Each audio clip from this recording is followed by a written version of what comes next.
we will very quickly make America great again. Konvensi Nasional Partai Republik pada pertengahan Juli lalu memantapkan jalan kandidat Presiden dan Wakil Presiden Donald Trump dan JD Vance dalam kontestasi Pilpres Amerika Serikat November mendatang. Pada pertengahan Agustus, giliran Partai Demokrat yang akan melaksanakan konvensi serupa untuk menguatkan pencalonan Kamala Harris dan Tim Walz sebagai capres-cawapres pilihan Partai Demokrat.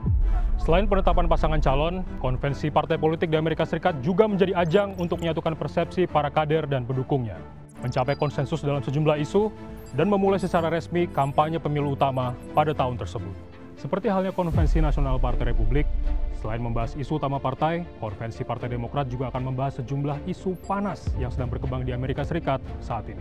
Seperti diantaranya, isu ekonomi dalam negeri, isu keimigrasian, isu lingkungan, hak atas aborsi, inklusivitas, dan kebijakan luar negeri. Menegaskan posisi partai terhadap isu yang menjadi perhatian publik adalah salah satu kunci untuk meraih suara di swing states, negara bagian yang bisa menentukan hasil pemilu.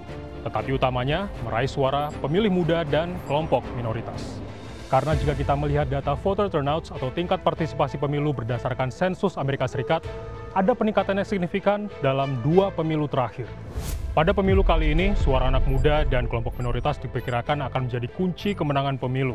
Tak mengherankan, kedua partai berusaha meraih suara itu dan hal ini bisa dilihat dari bagaimana cara mereka berkampanye yang semakin kekinian. Sejak Presiden Amerika Serikat Joe Biden menyatakan mundur dari kontestasi Pilpres tahun ini, dinamika politik Amerika mulai berubah. Berdasarkan data sejumlah lembaga survei, calon yang menggantikan Biden, Kamala Harris, memiliki kans lebih besar untuk bersaing dengan Trump. Meski masih dalam margin yang kecil, tetapi kesempatan ini lebih besar dibandingkan ketika Biden masih menjadi calon utama Partai Demokrat. Oleh karena itu, dalam Konvensi Nasional Partai Demokrat nantinya, kita akan bisa melihat bagaimana mereka akan menjaga momentum saat ini dan upaya apa yang akan mereka lakukan untuk meraih suara elektoral di swing state kunci, seperti Pennsylvania, Michigan, dan Wisconsin.